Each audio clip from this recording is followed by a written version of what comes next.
Hello and welcome. I'm Kate Palmer, Senior Money Reporter for The Times and The Sunday Times, and today I'll be chatting to Matt Conradi and Chris Moorcroft about the different ways you can pass on wealth to your children and grandchildren. Matt heads up the client advisory team at Netwealth, and Chris advises families on how to structure their wealth and estate at the law firm Harbottle & Lewis. Thanks, Matt and Chris, for joining me today. I suppose my first question is, does this apply to everybody or just the super wealthy? No, it definitely applies to everybody, Kate. We're in a situation here where we're thinking about goals that apply across the spectrum. It might be something like retirement to start with. That's what you need to understand before you can consider passing wealth on. And most people want to provide for their children in some way, shape or form. So thinking about it will be true for everyone, whether they're really wealthy or whether they have smaller estates to be considering. I see, so not just for millionaires and billionaires, but for all of us. Definitely. And what do you think, Chris? Do you think there are different ways that families should approach the topic, depending on how much wealth they have, or are there things that everybody has in common? There are a number of universal themes with this. I mean, it's undoubtedly the case that the issues can be more complex at the higher end of the spectrum. But fundamentally, I mean, a lot of people automatically think about inheritance tax when the issue gets raised, passing wealth to the next generation. But there's far, far more to it than that. And fundamentally, whether it's many millions or hundreds of £1,000,000, or even if it's just a few thousand, there are some core issues which run through any passing of wealth to the next generation, because there's a lot of family dynamic tied up in how you pass wealth and to whom you pass wealth to, and getting it right is really difficult, and particularly, you know, with families with different marriages, different kids, different branches, all that kind of stuff. It can be a really divisive question, again, at any level of wealth, unless you do the planning, you communicate, and you really think through how it should be done properly. And do you think it's quite a difficult conversation for families to open up? You mentioned, I think you're hinting at blended families, and there can be a sense of maybe not wanting one family member to feel left out or unfairness. And I mean, I feel like it can be quite a difficult topic for us to bring up, and wondered if you could have any tips as to how to start that conversation that everybody really needs to have at some point. Yeah, I mean, you know, generally people often feel awkward talking about money, especially in the context of personal stuff and family dynamics. So yes, it is difficult, but one theme that I suspect we will keep coming back to as this discussion evolves is that communication is key. And there are good reasons, particularly when kids are young, for not over communicating about wealth and the passing on of wealth. But in general, I would highly recommend that families over communicate relative to what they might naturally do, because, you know, with this sort of stuff, you don't want to store up surprises for people, particularly after death. I mean, we're talking here about passing on wealth after death. It's a highly difficult, you know, emotional time for many families, obviously, and to then throw in some surprise for someone around money, a potentially unpleasant surprise, is a really, really bad idea. So communicating about this stuff early is absolutely key. Perhaps that's something we can all be better at as a nation, and becoming less awkward about money. I know it can be such a taboo subject and something that you may not want to bring up. Matt, I wondered what kind of concerns that people have about when it comes to passing on their wealth. You hinted at inheritance tax as being a big worry for people. Is that the main concern, or are there other things going on too? I think it's a combination of things. Certainly inheritance taxes, we have people come to us as clients and say that's their primary focus. But there's a lot of different moving factors in this, and if you just focus on that one thing to optimise for, you're probably going to achieve things in the wrong way. You're probably going to run into some of the other problems, things that people are worried about, perhaps wealth passing to people they didn't want it to. Maybe that's through divorce, or wealth corrupting people in a way you didn't want. Really, as Chris said, it's about communication, but also finding where your shared values and areas that you do agree lie, and understanding where they don't. And communicating about those will help you make much better plans about what to do in the future. And it's not a conversation that you have one day where you say, right, we're all going to sit down and talk about wealth transfer or financial planning. It builds up over time. And I think what happens is that people go the opposite direction, where they just ignore it forever and it's never talked about in the slightest. And then you have people that guess and they assume they're going to have a big inheritance, and then perhaps they don't, and then they're upset about that. Or you have people that have no idea and it really surprises them. So it might not be a nasty surprise, it might be a really supposedly nice surprise, but they're not prepared to actually deal with that wealth at that time. And then they're subject to all of the other things that might come from that, people going after them for it or so on. So just talking about it, helping people to understand is really the key part of it. Just for there to be no surprises. Yeah. And what do you think people's wishes are? Say you're a parent with children who maybe want to get on the property ladder, but you might have your own concerns about care costs, for example. What do you think the big kind of important issues people are worrying about is? I think care home fees, care costs is definitely one of them. Primarily, we try to get people to focus on their different objectives and where they come into it. So retirement, making sure they have enough is definitely a critical part. We've come across a lot of clients that overemphasize that risk of, say, something like care homes. So they are convinced it's going to cost them a fortune in care and home fees and so on. But actually, the data statistics suggest that you don't spend that long in care homes. And so you can provide for that. And there are things you can factor that into your plans. They worry about that. And that means that they don't really think about the other challenges that are going to come up. And then they also worry about the things like divorce or so on, when perhaps those aren't really the most likely problems that are going to occur, and they don't think about the more normal day-to-day challenges that are there. I see. What do you think are the things that people can plan for? Because as you mentioned, care, for most people, they won't spend the vast sort of majority of their wealth on it, but it's also a big unknown. Are there any kind of certainties that people can bank on and do the right thing now? Well, I think you can plan for those more uncertain things and get a sense for what's realistic or not. So retirement's a good example of that. There's lots of variables in there. We offer a lot of tools and technology to help people understand the variables, so the trade-offs they're going to have in that. Well, it might be how long they live. And if they're going to live longer than they think, how much money will they need? And can they retire earlier or not? Can they afford to give money to their children for that their first home, for a deposit and so on? Help them make those more informed decisions, because it is a number of trade-offs. There are uncertainties and you'll never get the exact right answer. I don't think the only certain thing is the death, essentially, that's going to be there. But you have to factor in when it might occur, what it might mean. So if one of you goes into a care home and the other still needs to stay in your home, can you afford to do that? Those are the kind of challenges, and you'll never get the perfect answer, but you can plan for these and have a backup or insurance that helps to cover that. The difficulty is then you've got to balance all of those issues with issues such as when is the right time to give wealth, as in, when is someone financially mature enough? The concerns around giving kids too much too soon, with the consequence that they might lose drive, or whatever might happen to them, go off the rails, etc. Then you've got differing kind of, this is an increasing trend as well in the 21st century, differing values, differing views on wealth and what it means to be a wealth holder and what wealth is for. And then, as Matt says, you have things like concerns about the next generation getting married and divorced, and money being, taken by a divorcing spouse. In fact, that often ranks even higher than inheritance tax when it comes to prompting a reaction in people. The idea that they might pass on wealth to the next generation, and then a divorcing spouse grabs some of that wealth. Frankly, they'd rather give money to the tax man. So there are so many difficult issues, and therefore, time and time again, we say you've got to tackle it head on, and you've got to do the planning. If you are planning on giving wealth to the next generation, are there ways that you can protect yourself in terms of how that money is being used?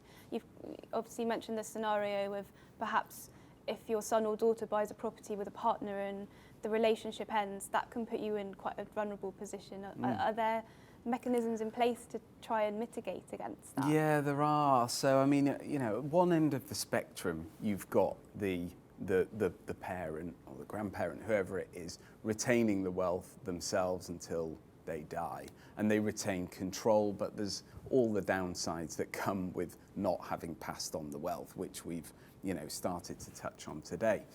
At the other end of the spectrum, you give the wealth earlier to the next generation and they become the wealth owner.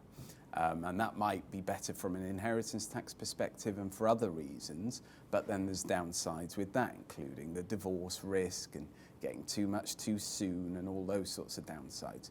So you look for middle grounds, and the only real middle grounds are kind of structures of one type or another, so trusts or companies, which kind of hold the wealth for the individuals, for the family, and try and insulate the family wealth from both of the problems that are associated with, all of the problems that are associated with both extremes.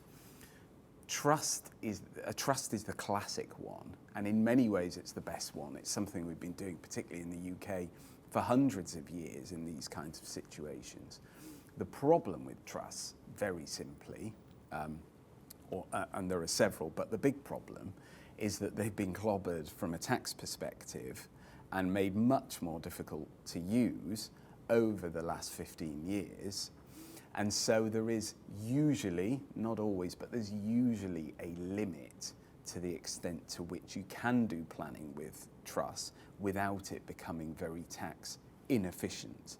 And most people don't want to put themselves into structures that are going to make their tax position much worse for obvious reasons. So a trust is great. It can answer so many of these problems, but above a certain level of wealth, it will come with tax downsides, which sort of take it off the table for many people.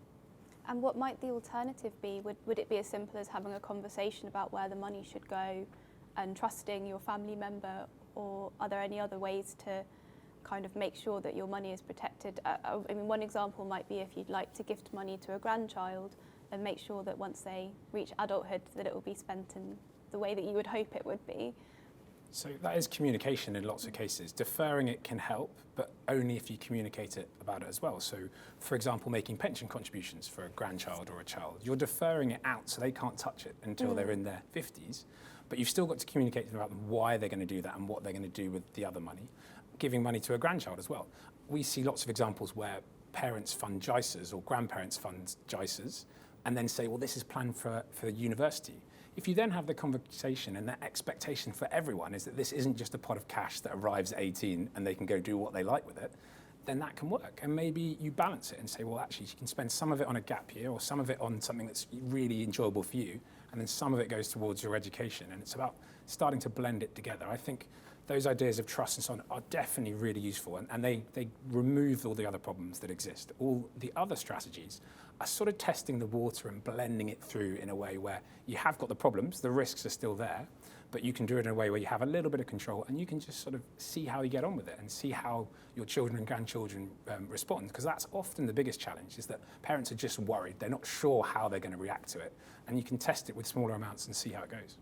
And what about parents who may not be familiar with the term JISA? What is it and why would it be useful?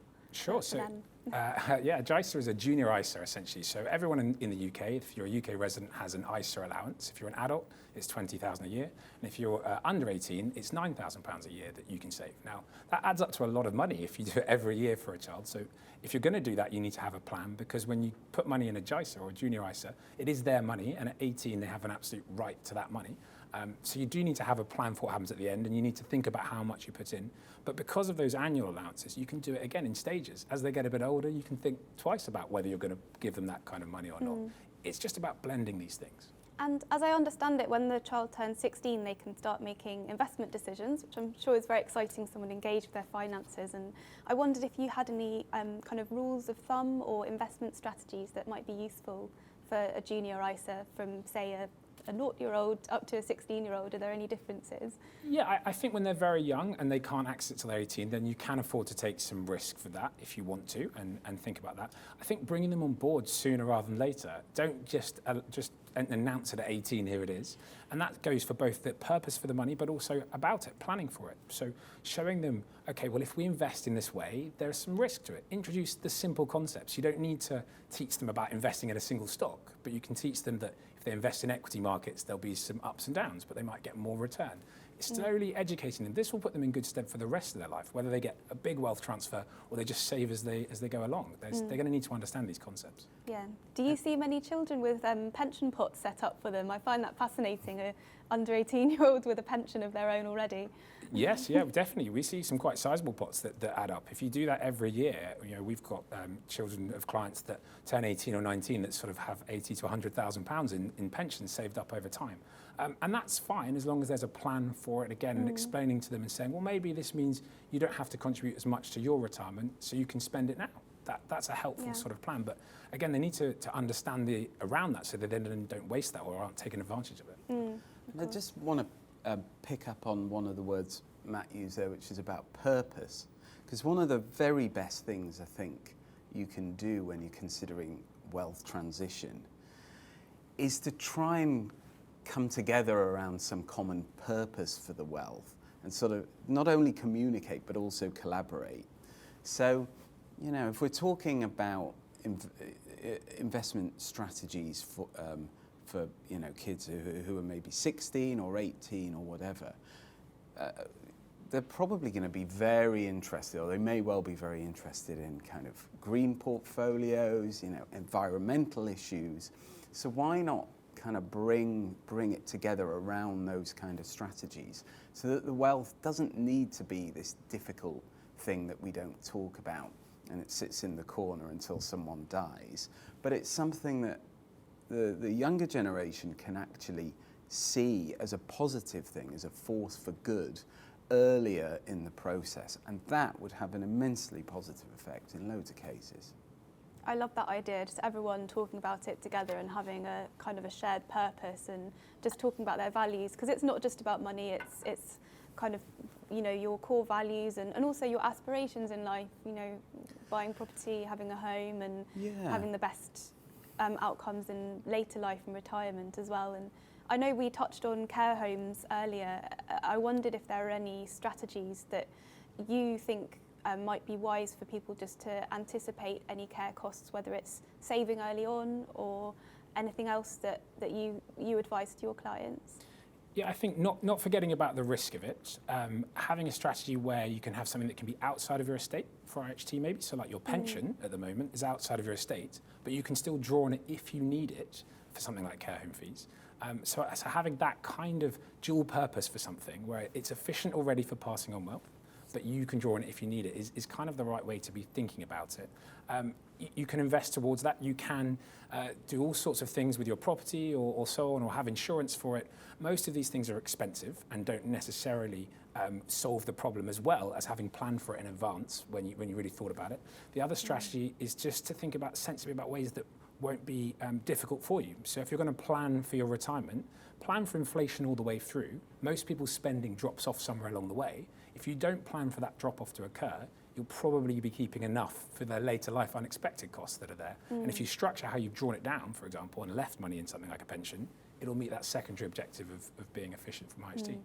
Is that where you would come in, Chris? Would you be able to forecast for somebody based on the amount they've saved and the cost of their living to maybe, so they can predict how much they will have to live on each year when they retire? Yeah, so, estate planning is often a collaboration between the legal side of things, i.e. me, and then somebody like Matt who's doing more the financial planning side and the investment side and all that stuff. So yeah, it's really important to get those two bits right. So Matt, I think, would be doing that kind of forward-looking exercise, plugging in the numbers, working out, what people need and when and how much they've got to pass on. And then it's over to us to advise on the structures, on the wills. We haven't talked that much yet about wills, but Wills are such an essential component part of this. Firstly, because all of the problems that we've discussed are potentially multiplied if you don't have a will, and secondly, because getting the will, it's one thing having a will, but actually getting a will right and thinking through all these issues is another thing entirely.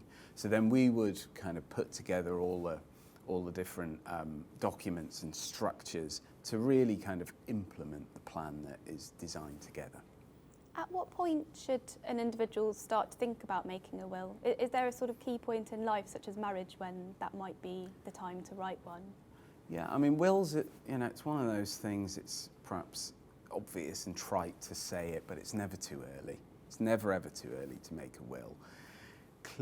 Undoubtedly, if you have, a significant amount of money in your name, even if you're very young, you should have a will. Similarly, if you've got kids, even if you've not got lots of money, if you've got kids, you should have a will. Obviously, as people get older, their focus on wills, becomes more intense, and the planning might become more sophisticated. But even at the youngest age, with any material level of wealth in your name, you should have something in place so that your wishes are dictating how your assets pass. Because if you don't have a will, then you're into the intestacy rules, and therefore effectively the law will dictate how your assets pass, and that probably won't be in accordance with your wishes, which is where some of the problems that we've discussed today start to come up. And it can seem like a very formal, obviously almost stilted legal document. How important is the letter of wishes, which sits alongside the will, in sort of helping people maybe explain the decisions they've made in the will itself? Yeah, so there are various types of will, and there are various different ways of doing it. As you rightly say, many of them will have something sitting alongside it called a letter of wishes. It's a very good idea in many cases to have it, because unfortunately, and as much as I personally rail against this, we are still in a world where wills in this country, for both legal reasons as well as kind of historic ones, are quite, for non-lawyers, quite difficult to read, archaic looking documents. Whereas a letter of wishes that sits alongside it is written in much more normal language. And that alone is one of the reasons why it might be a good idea to have one. And so and the other good thing about a letter of wishes is that it can be changed without all the formalities that come with a will. So goodness me, a will, you've got to have two witnesses, and they've got to be in the room at the same time, and they've got to see you sign the will, and all this stuff. And it's a bit painful. But the letter of wishes just sits alongside, if you want to make a tweak to it, if you've decided that actually, you don't want to give this person 5,000, you want to give them 10,000, whatever it is. If that's in the letter of wishes, then it can be tweaked very easily without all of that. So there are lots of good reasons for having a letter of wishes. You're absolutely right to raise them, and most cases would highly recommend it. Sounds like a lovely thing you can include alongside the formal document, just something like you say is a bit more personal. Absolutely, and it doesn't need to just talk about the legal stuff and who gets who gets what. Sorry, it can incorporate some of the slightly softer stuff if that's what you want to do. Because as you say, it's a document that's almost going to sit there as a sort of legacy as well as guidance to the next generation. And so you should think about appropriate things to put in there. So I've got some questions from our listeners. Sure. And Matt, I thought I would direct this one to you from Christopher Cochrane, who asks, could you please tell me the most tax-efficient way of contributing towards housing for my children? I will be nearing the LTA in the next few years. So my first question is, what is the LTA and why does it matter? Okay, so it's the lifetime allowance, and it relates to pensions. in general. So everyone has a maximum amount that they can gather in pension benefits over their lifetime, or crystallise in pension benefits over their lifetime, before there might be additional taxes due. And so it's changed quite a lot over the years. It was introduced in 2006, and then it's increased and then decreased again, and it's now £1,073,100. It's been fixed till 2026. But essentially, it's something to think about when planning, and particularly drawing down as a strategy. So in the context of this goal, I can imagine that they're thinking about, well, maybe I want to maximise my lifetime allowance, but also be efficient in terms of passing away, because up to the amount of your total of your lifetime allowance defines how much you're going to be able to get in tax-free cash. If your pension's at that amount, that's the max you can take out tax-free, because you can take 25% of your pension tax-free. So maybe one solution to this, depending on the wider circumstances they have, would be to take their tax-free cash and use that and make a gift, so a potentially exempt transfer. This is when you talk about the 7-year rule if they pass away to their children to help them buy a property. That could be a really good way to start efficiently doing that without paying too much tax to get it out of the pension and then pass it on to them. But you do need to understand how much they'll need from their pension as well. So do the planning bit first about what you'll need for retirement, and then you can think about maybe taking tax-free cash and gifting that money away. But you don't want to gift it away and then realise you need it back again later. Yes, absolutely. Yeah, that's a very good answer. And also well done to Christopher for nearly saving £1 million in his pension pot. That's given me some inspiration for the day. And also, just sort of on the topic of gifting, Michael Greenland would like to know, to sort of better understand how the additional inheritance tax allowance works in relation to historic house prices.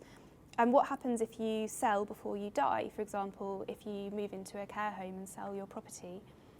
Yep, so this is about the fact that you can get residence relief allowances. It's quite a complex area in that not everyone will get it. You can keep it if you do sell your property in some instances, but it looks back on what the allowance was at that time, because it only got introduced relatively recently. But the sort of short answer is to say, yes, if you sell your house to go into a care home, then there can be an ability to still benefit from that allowance, and it can help to reduce your IHT liabilities as well. So it's something to factor in and be aware of, and it doesn't just go away, but it doesn't apply to everyone, and that's exactly the kind of reason to be speaking to someone like Chris or to myself to think about planning and whether there's going to be any excess over that, and whether you should be doing something like gifting or planning around or leaving money in your pensions we've touched upon in order to sort of navigate those different parts. So what we're talking about here, is this using property and the value of your property to try and escape some of the more punitive inheritance tax rates and pass on more without paying inheritance tax? Well, it's just an additional allowance that your primary residence gives you for increasing the IHT nil rate band threshold. So the amount that you can have in your estate before any IHT is counted. And it's designed to reflect the fact that house prices have risen a lot, and individually we might be sitting on wealth in our property. And that was just there to reflect that. But there are, as I say, periods where it disappears, it tapers off once you're over £2 million in your total estate and so on. So you just need to be aware of it, and it could be an extra benefit that you'll have in order to pass on more of your estate. What could a first step be for somebody in Michael's position? Would it be to look at the value of the property at the moment it was sold, and then talk to an expert and just see what their tax position might be? Yeah, I think the starting point is just quantify their overall estate. So where do they sit? What are their total assets that are inside of their estate? And then there are steps beyond that about the property specifically, maybe gifts and so on. And that's where an expert's going to help you think through those different parts that will affect that calculation. It might be really simple, but it can get complex quite quickly. And Chris, there's a question from Chris Platt, who he'd like to know the best ways to pass on wealth to children and grandchildren who could do with support now, and what the pros and cons might be. He doesn't say what type of support, but maybe that's if they're off to university or might need help with school fees, for example. Yeah, absolutely. Well, so as you rightly say, I mean, the purpose of the support is key in answering the question. But if we can assume, say, school fees first, so that's something that is well worth grandparents paying for. There are various ways of them achieving that. And the good thing about grandparents paying for school fees is then it doesn't get wealth into the hands of the grandkids too soon. What you do need to be careful about is gifting too much to the grandkids at an early age, such that when they reach the age of 18, they're going to be able to do what they want with that money. That's clearly not going to be the case with the school fees. Similarly, providing some help for university, etc., makes a lot of sense for grandparents to make those gifts directly. And that way, then it's the grandparents' 7-year clock that starts ticking, and you're not kind of circumventing it, via the parents and bringing them into the whole 7-year clock, inheritance tax type problem. What I would say, though, is that it is really important to think through the non-tax consequences of making these kinds of gifts. So, school fees, university, fine, but then over and above that, how do we pass wealth to the grandchildren without that danger of them getting too much too soon? And that's where you might end up looking at structures like trusts and other devices as a way of getting out of the grandparents' estate, not into their kids' estate, not into their grandkids' estate, so avoiding a lot of the problems that we've discussed, but still achieve what you're looking to achieve, which is the inheritance tax planning nature and the general starting of passing on wealth to those younger generations. I think this relates to Elaine Shellard's question as well, which is our last Perfect. listener question, who she would like to know, are trusts still an effective way to pass on wealth to the next generation? So, the simple answer is yes, in some circumstances. So firstly, everyone who is UK domiciled, we call it, will have something called a nil rate band, which is £325,000. To the extent that that nil rate band is available to you, which to most people it will be, every 7 years you can put £325,000 into a trust without any upfront charges. So a married couple could get 650k into a trust every 7 years. After 7 years, that nil rate band revives, which means you can add another 325k. So if you're thinking about starting this at say your 50s or your 60s, okay, and you're maybe looking at a 20, 30-year time horizon, there is actually quite a lot that you could, between you, get into trust without any of the difficult upfront charges that you would have when you go over and above that amount. So yes, they are still an effective route in that sense. They're also an option for certain types of assets. So certain types of business assets can go into trust, inheritance tax free. Certain types of agricultural assets can go in inheritance tax free. Across the board, they're not the panacea that they once were. But if Elaine is well advised, then absolutely it's still an option to use trust to deal with some of the things we've talked about today. And she also asks if transfers to most trusts are classed as chargeable lifetime transfers. Is that something individuals should be worried about, and how do you explain that? Yeah, so a chargeable lifetime transfer is, in very simple terms, a payment out of your estate to a structure like a trust. So yes, it is a chargeable lifetime transfer. But the good news is you can make a chargeable lifetime transfer up to £325,000 without incurring tax. Once you go over that, you have an upfront 20% tax charge, which is why trust planning for much more significant sums of money for UK domiciled people often is just now off the table. But up to 325k, it is a chargeable lifetime transfer, but it's 0% tax going in, and that revives every 7 years. So it's definitely worth Elaine considering. And it sounds like something that could be very useful for ordinary families who want to plan in advance. You mentioned you could set one up perhaps in your 50s and let the clock reset every 7 years. So it's definitely changed my perception in terms of it not just being for kind of very wealthy people, and useful for everybody in certain situations. Absolutely, and it can work as an inheritance tax planning device, but it's so much more than that, because all of those issues that we've talked about today, not making sure kids don't get too much too soon, divorce risk, kids getting divorced and the divorcing spouse getting at the funds, all the many different things. A trust is a fantastic way of managing some of those problems. And so, you know, if you can get over the tax problems that come with it, and the 325 grand allowance is a good example of how you can overcome those as a business asset that you can get into trust. That's another really good example of how you can overcome the tax problems. If you can overcome the tax problems, then for many families wrestling with these problems, a trust is an ideal solution. And Matt, do you have any final tips for people who might be listening in? Definitely. I think the planning, as we've both touched upon, is really important. The communication and thinking about none of these one things being a solution.